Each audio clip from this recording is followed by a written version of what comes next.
Alors, bonjour Jérémy et bonjour tout le monde qui regarde présentement la présentation. Mon nom est Jacinthe Cloutier, je suis directrice des programmes en sciences de la consommation. J'enseigne des cours en théorie mesure de la satisfaction et sur les consommateurs jeunes et aînés, donc parce que ce sont des clientèles plus particulières. Donc, le but de la présentation aujourd'hui, c'est de vous parler c'est quoi l'univers des sciences de la consommation, puis aussi de répondre aux questions là, s'il y en a. Donc, on parle des programmes en sciences de la consommation parce qu'il n'y a pas seulement un baccalauréat, il y a aussi un certificat qu'on appelle de gestion de la relation consommateur ou gestion de la relation client là, pour les gens qui sont plus habitués avec la nomenclature client. C'est un certificat qui est entièrement donné à distance, puis pour l'instant, il est entièrement en français. Le baccalauréat, pour sa part, c'est 3 ans, donc 90 crédits. Il y a certains cours à distance, certains cours en ce qu'on appelle hybride, donc mélangé présentiel et à distance, puis il y a des cours uniquement en présentiel. Du moins, une fois que la pandémie va être finie, ça va être comme ça. Le baccalauréat peut mener à une maîtrise avec mémoire qui est aussi en sciences de la consommation, qui permet d'aller plus loin dans les connaissances, puis de travailler vraiment sur un projet qui nous tient à cœur. Ensuite, quand on est au baccalauréat, on peut avoir deux profils. Donc, le profil entrepreneurial. Bienvenue, Emma. Donc, le profil entrepreneurial, c'est qu'on peut travailler sur un projet d'entreprise. Donc, quand on a la fibre de l'entrepreneur en nous, on peut aller se chercher là, des cours où on va créer un plan d'affaires, puis qu'on va carrément monter l'entreprise. Là, c'est pas virtuel du tout. Là. Il y a aussi le profil international. Bienvenue, Laurie. Le profil international, c'est qu'on a une entente avec l'Université supérieure, École supérieure de commerce de Pau, avec laquelle on peut aller passer une session en France et avoir les cours qui sont crédités au bac en sciences de la consommation. C'est quoi les programmes en sciences de la consommation? En fait, on se rappelle que ça a été créé en 1969, puis c'était dans un mouvement de consumérisme où on passait d'une société où l'entreprise avait complètement le contrôle sur le consommateur. Il suffit de se rappeler Ford, M. Ford, quand il a créé les voitures, il disait, je peux faire les voitures de la couleur que les consommateurs préfèrent tant que ce soit noir. On s'entend qu'on est rendu complètement à l'opposé. Aujourd'hui, c'est le consommateur qui choisit, qui décide. L'entreprise va de plus en plus s'adapter aux besoins du consommateur. Donc, le consumérisme, c'est justement cette tournure-là de société qui s'est dit, ben là, il faudrait peut-être protéger les consommateurs. Quand un produit brise, c'est pas normal que l'entreprise ne fasse rien. Donc, le mouvement consumériste a permis, par exemple, la création de garanties sur les produits. Donc, ce qui est vraiment notre philosophie, notre pierre angulaire, qu'est-ce qu'on a, nous, à cœur, vraiment, c'est d'avoir à cœur justement le bien-être des consommateurs. Donc, tout ce qui est l'être humain, tout ce qui est population vulnérable aussi, on va le voir un petit peu plus tard. Donc, c'est un programme unique au Canada, programme des sciences de la consommation francophone. Vous n'aurez pas ça ailleurs au Canada ou ben, aux États-Unis, évidemment, puisqu'ils sont anglophones, mais on a des cousins. Donc, tout ce qui est Consumer Sciences, Consumer Economics, Consumer Studies, ce sont des gens avec qui on va collaborer là, sur des projets de recherche. Pardon. Ceci, c'est notre slogan que je trouve qui parle vraiment quand même beaucoup, qui est assez englobant, c'est qu'on est la voix du client. Quand on arrive dans une entreprise, c'est nous qui est le représentant du client. Il y a des représentants syndicaux, ben nous, on est des représentants du client.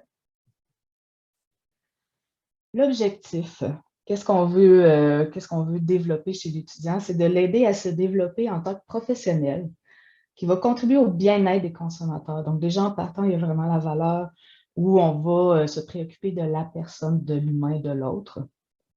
Mais de faire ça au sein des entreprises et d'agir au point de vue, au plan stratégique, au plan opérationnel, puis dans une perspective de responsabilité sociale. Donc, tout ce qui est développement durable, consommation responsable, ce n'est pas une mode, c'est vraiment une nécessité maintenant dans nos sociétés. Qu'est-ce qu'on étudie? Ben, le consommateur, évidemment, mais plus particulièrement ses relations avec les organisations de tout type. Ça veut dire qu'on va parler autant d'un client dans une entreprise privée, d'un patient dans un hôpital. On peut parler aussi d'un citoyen avec ses relations avec la ville. Puis notre but, c'est d'optimiser sa satisfaction de la clientèle qui, évidemment, va assurer la pérennité des organisations, les organisations ne pouvant pas survivre s'ils n'ont pas de clients. Donc, voici un peu la démarche stratégique, je vous dirais, c'est comment ça va se dérouler dans les cours, qu'est-ce que vous allez apprendre plus précisément. Eh bien, à la première session, on commence par comprendre et analyser le consommateur. Donc, comment on peut aider le consommateur à optimiser ses décisions? Qu'est-ce qui contribue au bien-être ou à la santé psychologique et physique? Toutes les notions de confidentialité et vie privée qui sont de plus en plus importantes avec l'importance que prennent les transactions en ligne. Tout ce qui est vulnérabilité, donc les nouveaux arrivants dans un pays, tout ce qui est les questions d'identité sexuelle de plus en plus aussi qui prennent de l'importance.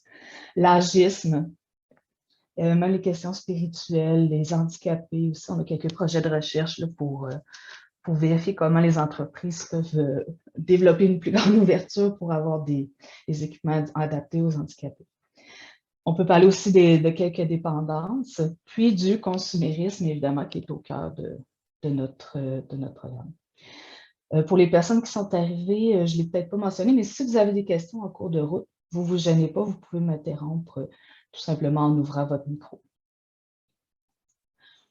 Une fois qu'on comprend bien notre consommateur, ben là, on va planifier et mettre en œuvre. Donc, c'est là qu'on va vérifier la qualité des processus à l'intérieur de l'entreprise. Comment la relation client se fait entre les gens qui sont sur le plancher, qui sont en contact direct avec la clientèle. On va aller mesurer, faire une étude de mesure de la satisfaction des consommateurs, des clients. On va aussi vérifier les impacts des facteurs environnementaux, tout ce qui est économie circulaire aussi qui prend de plus en plus de place.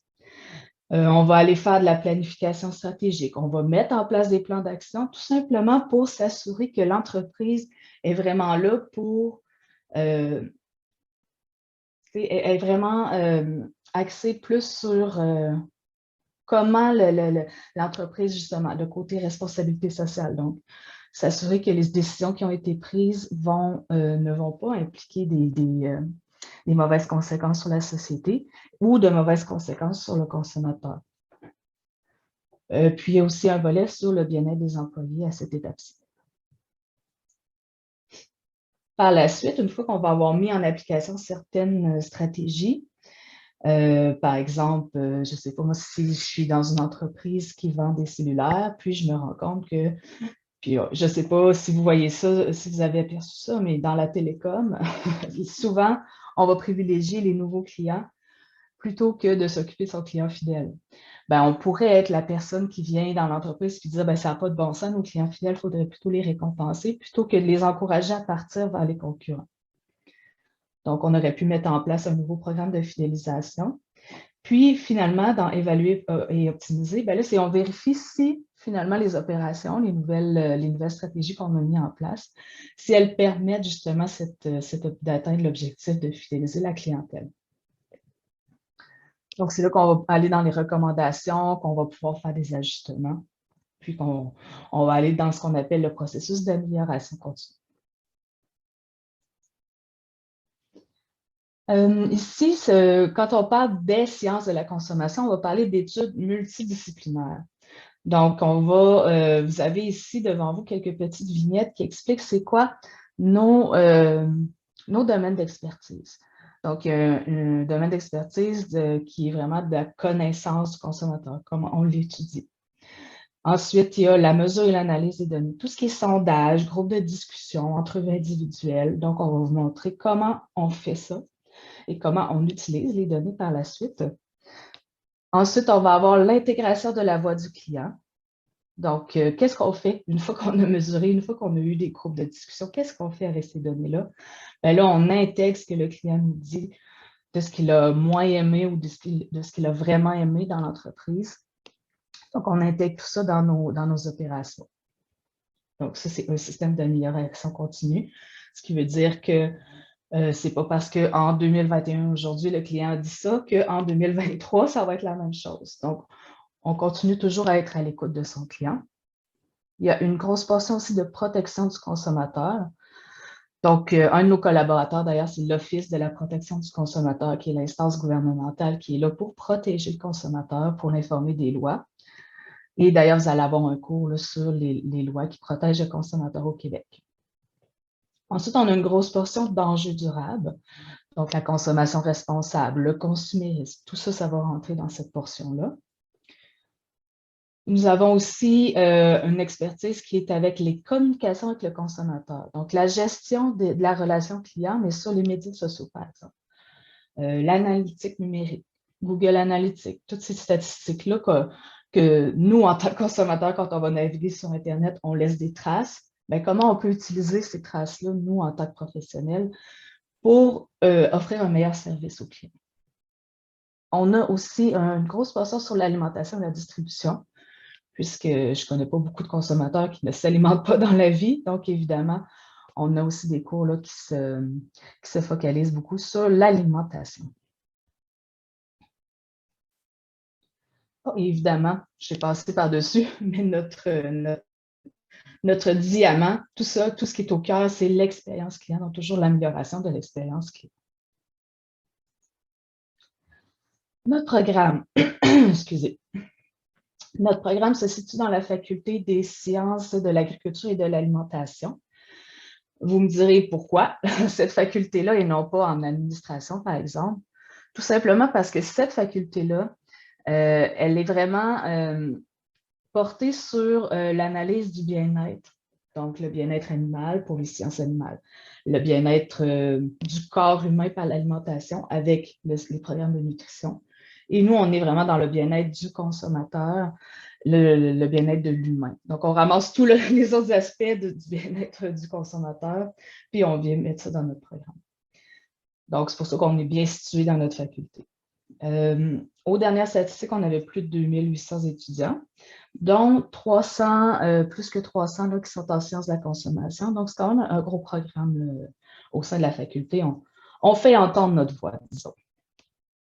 Vous avez aussi accès dans la faculté à plusieurs services. Si votre ordinateur flanche tout d'un coup, ben, vous avez accès à des ordinateurs, on a accès à des imprimantes, bien qu'aujourd'hui, il y a plus grands étudiants qui remettent des travaux en papier. Vous avez du support technique aussi, des outils pour le graphisme, on prête du matériel. Si jamais on vous demande de faire des entrevues, par exemple, ou des focus group, ben, vous pouvez aller vous emprunter un enregistreur.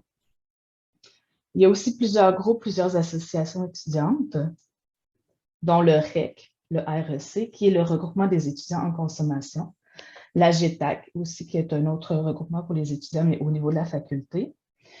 Quelques activités, la semaine de la SAC, en passant, c'est le plus gros salon étudiant au Canada, dans lequel on va avoir des conférences, une mini-ferme, il va y avoir des kiosques aussi de dégustation. Donc, ça, c'est au début janvier et c'est à ne pas manquer, surtout que c'est gratuit l'entrée.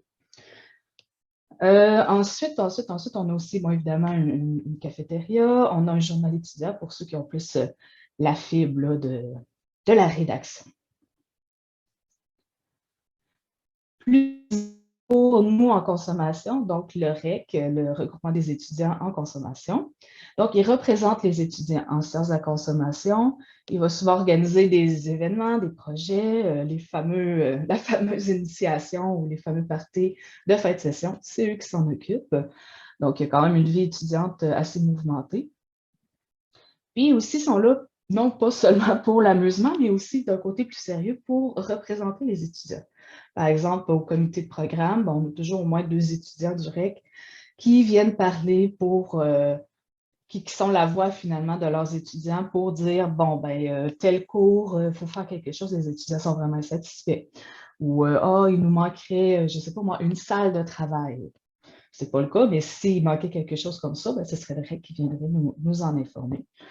Puis la communication est très bonne là, entre eux et le comité de programme. Au niveau campus, plus grand que la faculté faisant partie du campus, ben là, vous avez beaucoup de services gratuits. Par exemple, vous avez des mesures d'accommodement si vous avez un TDA, un trouble de déficit de l'attention. Il y a aussi un service de psychologie. Moi-même, quand j'étais étudiante, j'ai fait affaire avec les services de psychologie et ils sont vraiment là pour nous aider, pour nous permettre d'avancer aussi dans nos études. Il y a aussi plusieurs des podcasts, des petites capsules, il y a même des activités midi où on donne des trucs pour l'apprentissage de la réussite. Si c'est des gens, par exemple, qui sont retour aux études, ben, des fois, on a peut-être un peu oublié comment on étudie ou comment on suit les cours, comment ça fonctionne. Donc, parfois, juste ça, ça peut rafraîchir la mémoire. Puis, il y a un service d'orientation aussi, ce qui n'est pas mauvais, surtout dans le cas des études des sciences de la consommation. Vous allez le voir un peu plus tard, mais on ouvre sur plusieurs domaines, donc ça vaut la peine parfois de discuter avec des orienteurs pour vraiment trouver c'est quoi, nous, notre passion. Puis tout ça, c'est des services gratuits. Vous pouvez aussi trouver un emploi ou un stage avec ce qu'on appelait anciennement le SPLA, le service de placement de l'Université Laval, qui vient tout juste de changer de nom et que je n'ai pas changé ma diapo, à toute évidence. Donc, justement, récemment, je parlais avec un diplômé qui était venu faire une présentation auprès des étudiants pour montrer c'est quoi son type d'emploi. Il avait trouvé sa job, son emploi sur le SPLA, justement. Et puis, il avait aussi trouvé son stage là. Donc, c'est vraiment un service qui est très utile, qui est très performant. Puis, vous avez aussi accès à des conseillères là, pour vous aider aussi, pour vous orienter aussi. Pour ceux qui seront au bac, vous avez 2 stages obligatoires en entreprise. Ça, c'est vraiment très apprécié des étudiants.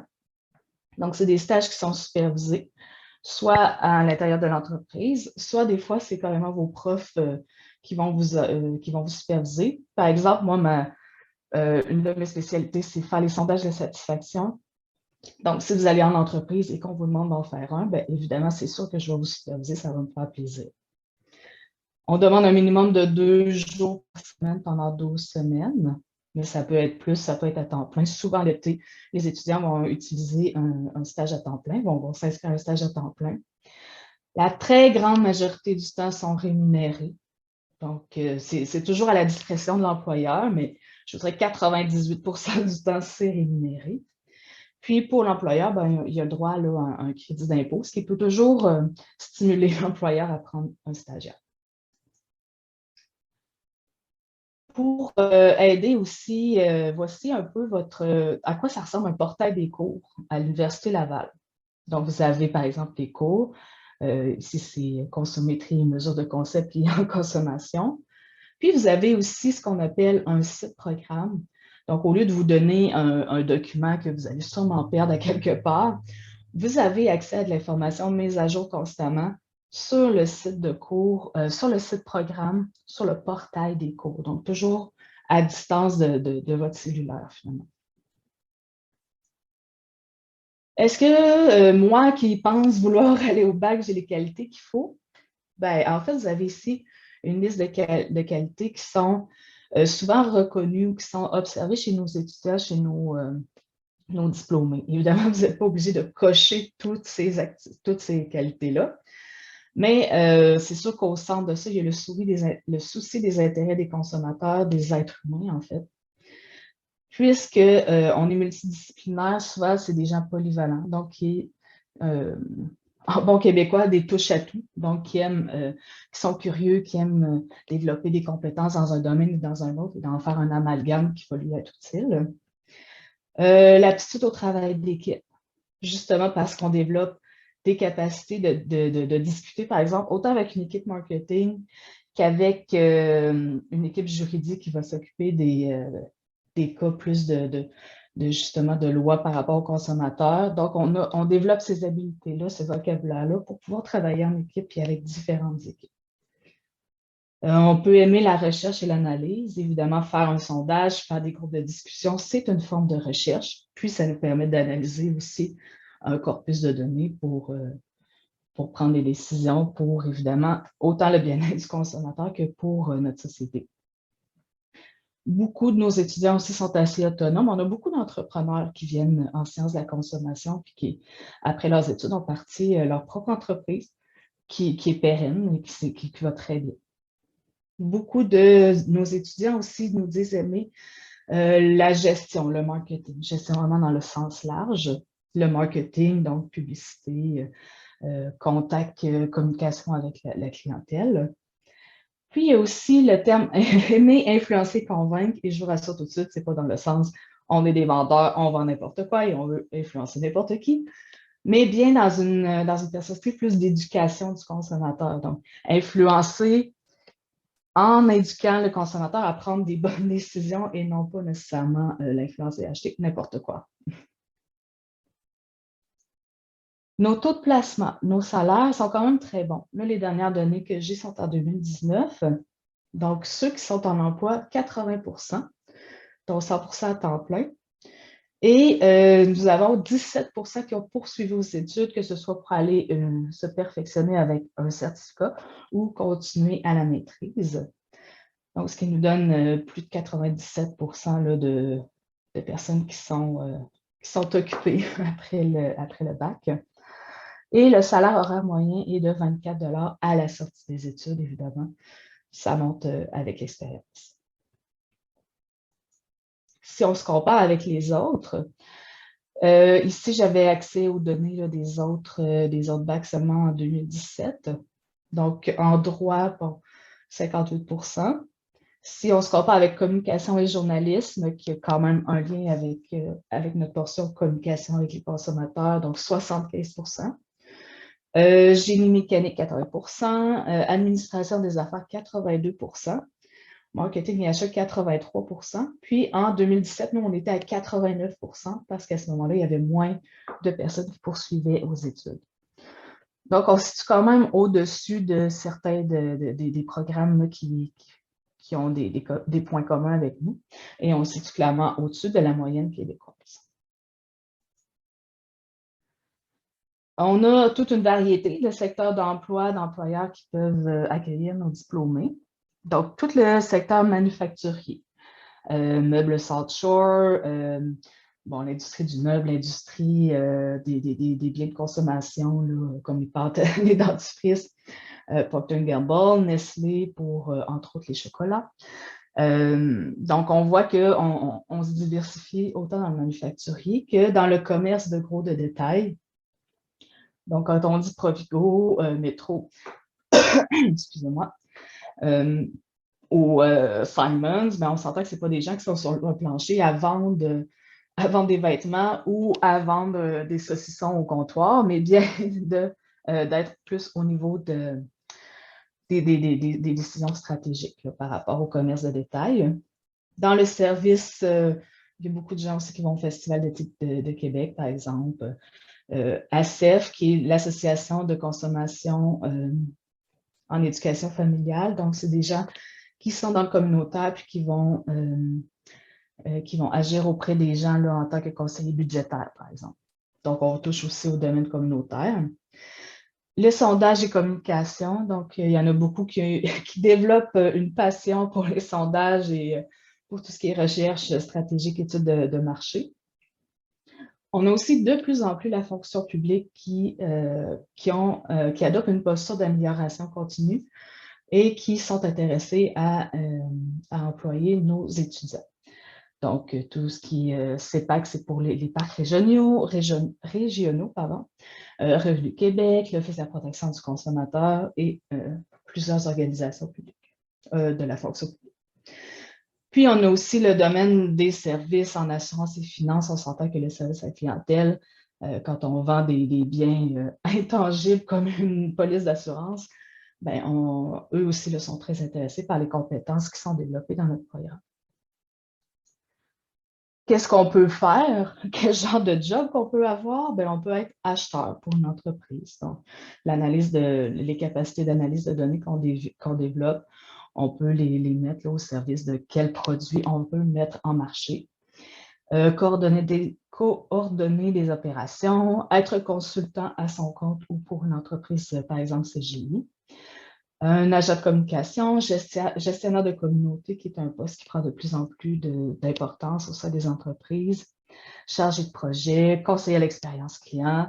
Bref, vous les avez devant les yeux, je ne les nommerai pas tous, puis ils ne sont pas tous là non plus, mais c'est vraiment très, très, très diversifié comme secteur d'activité, comme type d'emploi.